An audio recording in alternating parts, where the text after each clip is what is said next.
everybody, welcome back to Pot's Movie Dungeon. Today I wanted to go over my collection of the Vestron Video Collector Series. I have managed to collect all of these titles, and the good thing about this line is it's very inexpensive to collect. This would be a good way for somebody that's trying to get into the boutique labels this would be a good way for them to kind of jump in, because most of these titles are still readily available. You may have to hunt down a couple of the slipcovers, but for the most part, most of these I think are still available to get. They have got 21 releases in this line right now, and as you guys will see, the spines are numbered, which I'm a big fan of. Being a collector, that's just kind of a nice little added touch for me. I appreciate you guys, clicking on the video. I'm gonna let you guys know what I know about some of these movies. I'm gonna give my opinions on the ones I've seen. There are some of these I have not seen yet, or have not seen in 30 plus years, because a lot of these releases came out in the 80s. Now, guys, just a little history about Vestron Video. Vestron Video was the main subsidiary of Vestron Inc., a home video company based in Stamford, Connecticut, that was active from 81 to 92, and is considered to have been a pioneer in the home video market. And I do remember back in the days, guys, going in the video stores. I mean, the horror section, you're going to see Vestron Video all over the place. I mean, they were a staple. So I was really excited to see these guys, are kind of making a comeback and re-releasing some of these titles. On August 1st, 2016, Lionsgate Home Entertainment announced its resurrection of the Vestron Video brand as a Blu-ray and DVD reissue label for Vestron and other Lionsgate-owned horror films, similar to boutique labels like Scream Factory and Blue Underground. The Vestron Video Collector Series is branded with an updated version of the first Vestron Video logo from 1982 to 1986, and began with Blu-ray releases of the cult films Chopping Mall and Blood Diner, which they originally released on September 27, 2016. So this is a relatively new line that was just started in 2016, and when I didn't actually start collecting these until last year. And from what I've heard other people talk about, is they were worried for a little while that this line had actually was going to just go away, because they hadn't released anything in a while. And then last year they came out with two releases. They released Shivers and Little Monsters. And so far this year they've came out with two releases. And I think there might be another one already announced. I'm not 100% sure of that.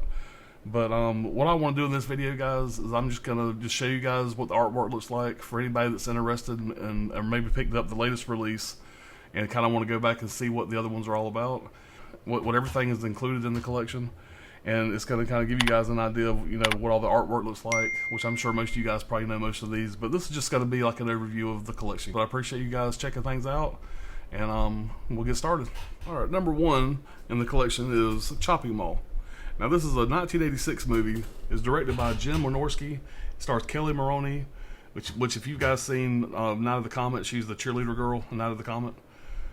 Tony O'Dell, Russell Todd, and Carrie Emerson. Now, this movie here, it held up a lot better than I thought it was going to. The basic plot of the movie is there's a group of teenagers that decide to stay after hours after a mall closes to party.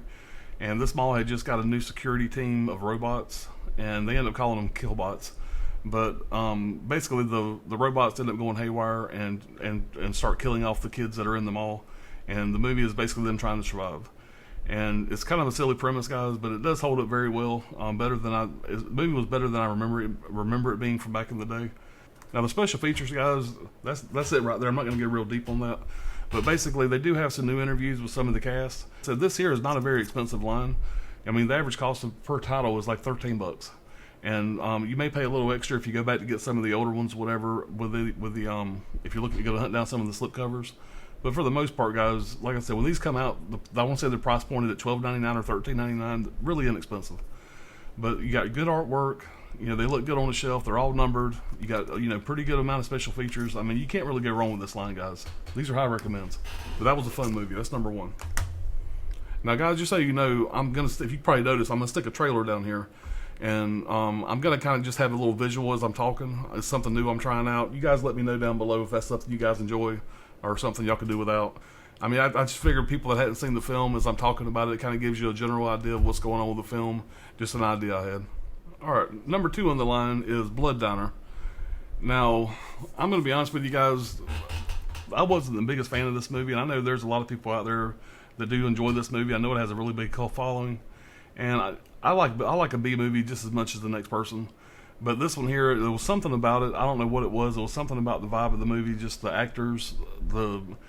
They tried to go over the top. They actually tried to be funny, and it didn't work for me. And a lot of times with these kind of movies, whenever actors try to act and they're so bad at it, it actually makes it enjoyable. For some reason, this movie here, it just didn't grab me. I don't know if it was the way it was directed. I'm not sure. I did watch the special features with the director of this movie, Jackie Kong, and to be honest with you, after watching her interview, I actually like the movie even less. And a lot of times you'll see a movie that you don't really appreciate. You kind of watch the special features, the making of, and it kind of makes you appreciate the movie a little more, maybe on a second watch. I mean, there was parts about the movie that I did enjoy. Some of the parts were, some of the gore was so over the top. It was pretty enjoyable, especially the final sequence. But I don't know, guys. It was a little over the top for me. Maybe I need to give it another watch, whatever, with more open mind. And like I say, anybody out there that is a fan of this movie, I don't mean to offend anybody. Everybody's got their own taste. This just wasn't one of my favorite ones, guys. I mean, I got through it. I watched all the special features. But I don't know, guys. I may give it another watch somewhere down the road. But anyway, that's Blood Diner, guys. But basically, this is a 1987 movie, and it was directed by, as I said, by Jackie Kong, and it stars, and I don't think I recognize any of these names. It stars Rick Burks, Carl Crew, Roger Dower, and Lynette LaFrance. So there's probably not going to be anybody in this movie that you guys recognize. I mean, if you just look at the back of that, I don't know if you can see that, but I mean, the dude right there, I mean, it's just really, really over the top. And I can understand why some people really dig this movie, but it just wasn't one that, like I said, wasn't one that grabbed me. But I'll give you an update of the outline for guys who are not familiar with this title, because I know it's not one of the bigger titles out there. It just says, grab a table at the Blood Diner, a cut above the rest. The Nam Tut brothers run the most popular restaurant in town. Popular, that is, if you're the county coroner. The head chef has a real human touch with his special recipes, a killer lineup of delicacies made from human flesh. One of the most insane and over-the-top horror comedies ever made. Blood Diner is presented here fully uncut, restored from original vault materials, and features a buffet of tasty new supplemental features you'll just die for. So there's some interview guys with the cast and the director, and anybody that's a fan of this movie, this is definitely a good release. I mean, the transfer looked good, and I really wanted to like this movie more than I did, and I am going to probably try to give this another watch, guys. Anyway, that's Blood Diner. It's number 2 in the Vestron Collector Series. All right, now number 3 of the line is a double feature, and this one here is Waxwork 1 and 2, or Waxwork and then Waxwork 2 Lost in Time. I actually really enjoyed these guys. I don't think I had ever seen these back in the day. I remember seeing them on the shelf, I mean, all the time. For some reason, I just never took a chance on them. But I did watch this right after I got it. I did a kind of a double feature one night. Now, Waxwork Part 1 is much better than Waxwork Part 2, in my opinion, anyway. The way they did Waxwork Part 1, it was almost like an anthology type movie. I mean, basically, the gist of the movie is, a group of kids check out this wax museum that kind of just pops up in their neighborhood. And each one kind of takes turns getting pulled into a certain scene at the Waxwork Museum, and each time they get pulled in, it's like their own story. And it was a cool premise. The movie was pretty well done, and I had a good time with it. But Waxwork Part 1 is a 1988 movie, and the cool thing about it is it stars Zach Galligan. And if you guys are not familiar with who Zach Galligan is, he was the guy from Gremlins. And I don't remember seeing him in much else that I've personally seen, but anyway, he was the guy from Gremlins, which was kind of cool.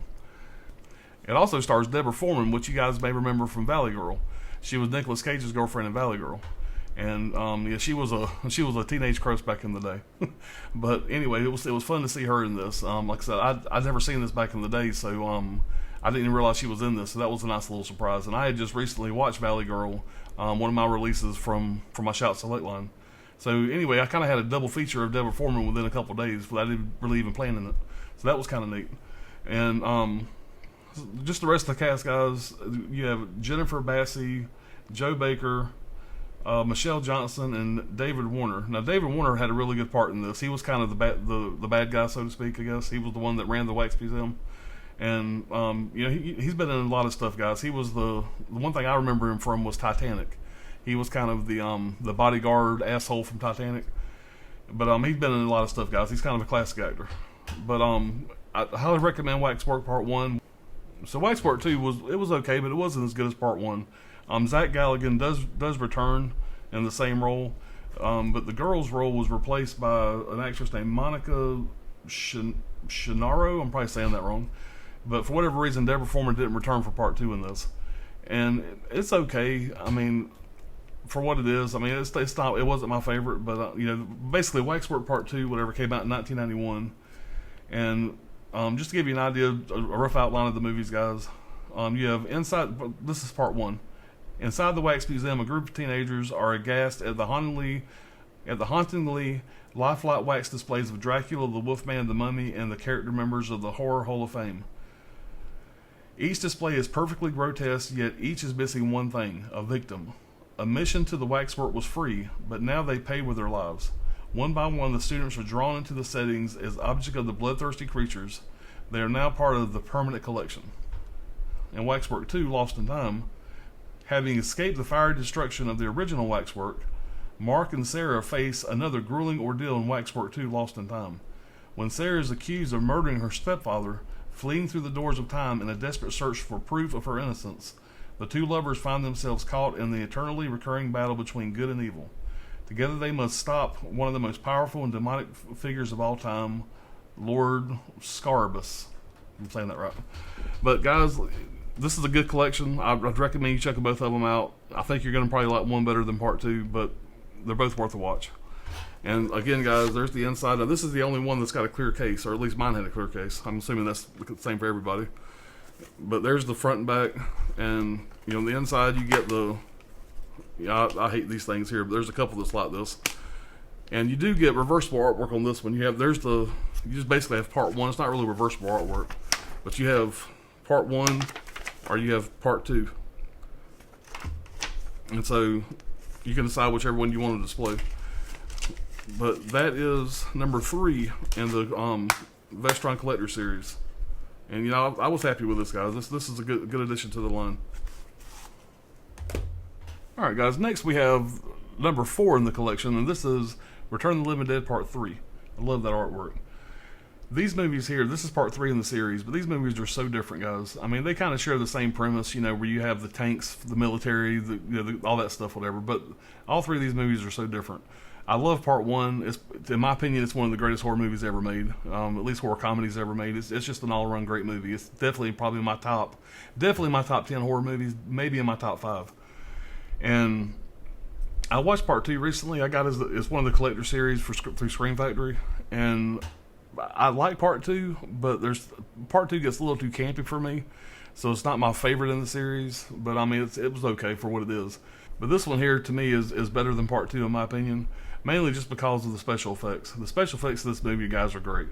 And that girl right there, that's her. She's played by Melinda Clarke, and she does a great job in this role. And basically, she's in love with the main star, James Callahan, and basically she ends up turning into a zombie, but in a different type of way. Whatever, she still has some faculties about her, and basically, she goes out and starts to crave human flesh, whatever. But she's still in love with the main star, or whatever. So he's basically trying to fight off her changing into a zombie. So it's a little different than the first movie as far as that goes, but very enjoyable. And just to let you know, when you do watch this, the zombie they have tied up in the very beginning, they're doing their testing on. They found him. He was a homeless man. They found at the airport when they were getting ready to film the movie. And this guy, I mean, he looks like a zombie. He's pretty creepy looking. So if nothing else, it's worth just kind of checking that out. But I would recommend watching the special features on this. They do got some good stuff as far as that goes. And this was a good release. I really enjoyed revisiting this movie, and this is a high recommend, guys. I mean, basically, this movie was directed by Brian Usna, if I'm saying that right. And you may know him. He directed the movie Society, which is an Arrow limited edition that's high on my list to get, but it's out of print, so I'm trying to grab that. And it stars Kent McCord, James Callahan, Sarah Douglas, played also in Night of the Comet, and she was kind of turned out to be the bad guy in that movie. And as I said, Melinda Clarke plays the main girl. But this was a good movie, guys. It came out in 1992. I mean, I really recommend it. This is one that I will revisit from time to time. This was very enjoyable. All right, guys. Number 5 in the line, we have Chud 2, Bud the Chud. Now, I'm not going to say a whole lot about this one, guys, because honestly, I haven't seen it yet, and I have never seen this movie. I know. But I wanted to watch part one. I'd never seen either one of the series, and I ended up getting when I first got this, I didn't have Chud 1 in my collection yet, but now I do. I got it recently from Arrow. I believe it's from Arrow. Yeah, I got it from Arrow Video, and so I have part one now. So I'm gonna spend the night and I'm gonna watch part 1 and 2 of this and see what I think about it. So you guys please let me know below if these movies are worth a watch. But I remember seeing these on the shelf, guys, for years. It's just, you know how it is. These movies just always fell through the cracks for some reason. I never did take the time to watch them. But now that I own them, I have no excuse. But this is a 1988 movie. And the special features on this are pretty slim, guys. You have an audio commentary with the director, David Irving, interviews with actor Garrett Graham, actress Trisha Lee, and special effects artist Alan Napone. And you get the trailers. Kevin, Steve, and Katie are an inseparable trio of friends doing some extracurricular snooping in the school science lab when among the test tubes and beakers they discover a corpse. But before they can say abracadabra, the body disappears. Rolling down Route 51, strapped to a gurney, the kids need a spare stiff and fast. What they find is Bud the Chud, a half-dead, decomposing humanoid, the result of a military experiment gone haywire. When Bud sets out on a killing spree, the kids, the army, the police, and the FBI are hot on his trail, trying to save the entire town from becoming chudified. So I'm guessing just by reading this, guys, that this is basically a horror comedy. That's kind of what I'm gathering from this, and also from the name, Bud the Chud. But there's the back, guys. I know there's a lot of fans of this movie, and it is definitely one that I'm going to be checking out soon. And I feel like I say that a lot, guys. I've got so many movies that I've bought that I have not watched yet, or either I just hadn't watched since I purchased them. I've seen a lot of them, but I just hadn't rewatched them. But this is just one I just simply hadn't seen. I mean, I'll show you this, guys. I mean, these all got really nice disc art, not much else. Yeah, I have no excuse now, guys. I got to check these out. And again, let me know below if this is something I'm going to love, I'm going to hate, you recommend. Any information you guys have on it, I always appreciate. Next up, we got number 6 in the series, and this is Ken Russell's The Lair of the White Worm. I'm ashamed to say, guys, another one I have never seen. This is another one kind of like Chud 2 that I've always seen on the video shelf, but for whatever reason, something about it didn't grab me enough to ever pick it up off the shelf. And it's just one that's always got by me. But again, I don't have any excuse. I own it now. I need to watch it. And one thing I did find out about this that was interesting is this is one of Hugh Grant's earlier roles. I like Hugh Grant. He's a good actor, so kind of excited checking him out in this. But the rest of the cast, guys, is it has Amanda Donahue, Catherine Oxenberg, and it was directed by Ken Russell. So he's pretty good director. So anyway, this movie here, guys, it has a pretty good amount of special features. It has some audio commentaries, has a featurette, the effects of The Lair of the White Worm, some interviews. It looks like some new interviews. Cutting for Ken with editor Peter Davies, Mary with actress Sammy Davis, trailers and gallery. But there's the artwork. Give you guys a close up there. And guys, I hate to keep saying this, but the ones I hadn't seen, I would love to hear you guys comment on all this. There's the artwork. And again, I'll show you the disc art just so you guys can see it. But I mean, you're probably telling by now these are all pretty much the same. And one thing, guys, they have these recyclable cases, which I'm never a fan of. I'm probably one day going to break down and just order me some cases to replace all these in. I'm not a big fan of these recyclable cases. They just, I don't know, too flimsy. So I'll probably end up doing that down the road at some point. I got some other movies that I need to replace also. But it says from the director of Altered States and the creator of Dracula. So I don't know, interesting. But basically, guys, this movie here, it says Hugh Grant, Amanda Donohoe, and Catherine Oxenberg star in this mix of heart-stopping horror and campy humor. James de Ampton returns to his country castle in England. Legend has it that James' distant ancestor once slayed the local dragon, a monstrous white worm with a fondness for the sweet flesh of virgins. The young lord dismisses the legend as folklore until archaeology student Angus Flint explores James' property and unearths a massive reptilian skull and a pagan snake god's ancient site of worship. When James' virtuous girlfriend, Eva Trent, suddenly disappears, James and Angus set out to investigate the foreboding cavern said to be the worm's lair, where centuries-old mystery begins to uncoil. So, yeah, if you can see the image there, guys, I know this probably won't come out very well, but that's pretty crazy looking right there. So hopefully this has got some good special effects.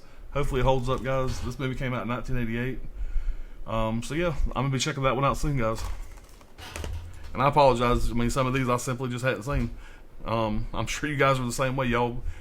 I'm sure everybody's got the occasional movie that's a pretty well-known title that they missed out on. Hell, maybe it's just me. But anyway, guys, moving on. So number 7 in the collection. Up next, we have Parents, and this movie stars Randy Quaid, Mary Beth Hurt, and Sandy Dennis. Now, I have seen this movie before.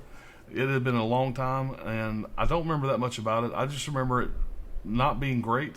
But that being said, I'm thinking maybe I just wasn't old enough whenever this came out. Of course, it came out in '89. I was 18 years old. But I'm a fan of Randy Quaid, and this being kind of a dark comedy, I mean, it just seems like I should like this movie. So I want to rewatch this again before I really form my opinion on it. Anybody that has seen this, let me know. I just watched the trailer right before I did this review, and it looks like something that would just be a lot of fun and a little bit crazy. But Randy Quaid looks like he would be cast perfectly in this. But then again, you know, you never can tell till you see it. And I don't remember much about it, guys. I just remember this coming out, and I think I rented it one day. I don't remember. Hell, it's been a long time ago. But I don't remember this being one that I ever revisited, that one I ever really cared to revisit. But now that it was in this line, I picked it up. I'm going to give it another shot. And that's Parents, guys. I know very little about it. Don't remember that much about it. I just remember it being a very weird, very dark, kind of a twisted movie. But that's what we got, guys, with number 7. And just so you know, guys, I know that I'm going through these kind of fast, but I mean, this is a pretty big endeavor for me. I mean, there's 21 movies in here I'm trying to go over. So if I miss anything on these guys that are worthwhile, you know, if you guys could comment down below and let other people know what I missed, I promise you it won't hurt my feelings. I would appreciate it, actually, because I always want to learn more about these titles. I love learning about, you know, all the stuff about these movies I don't know about. And even going on IMDb with this movie here, if you look at the trivia, there ain't much. There's a couple little facts, whatever, but nothing that interesting. So I don't know much about this at all, guys. But like I said, I'm moving on. I just wanted to let you guys know that I'm trying to go through these as thoroughly as I can. But on the ones that I hadn't seen or don't remember that much about, I'm basically just giving you guys basically showing y'all what it looks like to people that are trying to collect these. So anyway, guys, that's what we got with number 7 with Parents. And I don't think I opened up the inside of this, but I will just to keep things going here. And you got the same thing. You got the disc art, crappy recyclable case, same old, same old. All right, moving on. We interrupt this program to bring you... Hey, how's it going, everybody? This is Alan from Pot's Movie Dungeon. Just wanted to jump in here real fast and let you guys know that I actually filmed all 21 of these last night. And when I got home from work today, I started going through and editing everything and realized that after 21 of these, this is going to be a pretty long video. So what I've decided to do was break this into 3 parts. What you just watched was 1 through 7. I'm going to have one that's going to be 8 through 14, and obviously one that's going to be 15 through 21. And I'm hoping to have all 3 of these up tonight. But I hope you guys enjoyed the first part, and please stay tuned. Part 2 and 3 should be up real soon. But again, guys, thank you for all the support. I appreciate you guys checking out the video, and you guys have a great evening. Talk to you soon. I'll be back.